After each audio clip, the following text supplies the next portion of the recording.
In an effort to change the way her mute husband saw her, the girl did something outrageous. She actually showed up at his office and started flirting with him. Even more ridiculous, she kept insisting he talk to her, fully knowing he couldn't speak. Her bizarre behavior instantly irritated the man, but all he could do was glare at her in warning. After all, this was the same woman who used to hate him with a passion, now suddenly clinging to him like a lovesick kitten? It was suspicious, to say the least. He couldn't help but wonder what kind of scheme she was cooking up this time, because in their previous life, her cruelty toward him had been unimaginable.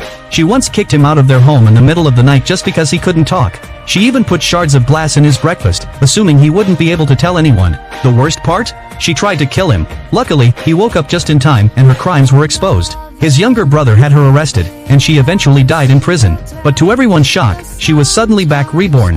Now that she had a second chance, regret hit her hard. She remembered every horrible thing she had done to her husband, and vowed to make things right. First on her list? Leave a good impression on him. When she saw her husband sitting on the couch, she was stunned. How had she not realized in her past life how attractive he was? But before she could express her newfound affection, a servant came in to announce a visitor, her so-called best friend, the very person who turned her against her husband in the first place. This time, she saw through the act. Her friend had badmouthed her husband because she was the one who secretly liked him. She wanted them to break up so she could have him for herself.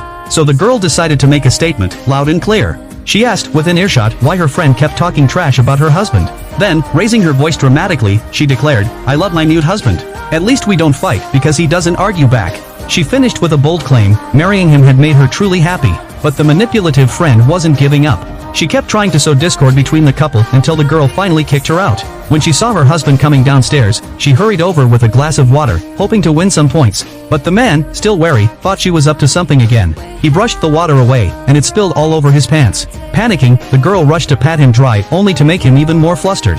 He signed furiously, "Don't touch me." Still, she refused to give up. Seeing him quietly reading on the couch, completely ignoring her, she knew she had to do something drastic to get his attention. So she picked up his book only to realize she didn't understand a single word. She was completely lost. Feeling helpless but determined, she turned to him with big eyes and said in her sweetest voice, "Can you talk with me?" The housekeeper almost dropped the plate in her hands. Talk? She knew full well he was mute. It was beyond awkward. Their marriage had been arranged by his grandmother when they were still kids. Out of respect for the commitment, the man had always treated her with patience and tolerance. But her family had only taken advantage. Her cousin even used their relationship to marry into a wealthy family and still treated her like a personal ATM. In her past life, she had been blind to their manipulation. Now, she wanted it all back. One day, the man and his younger brother happened to pass the dining room and saw her talking to her greedy relatives again. He frowned, assuming it was just more of the same drama. But then, something happened that stunned him.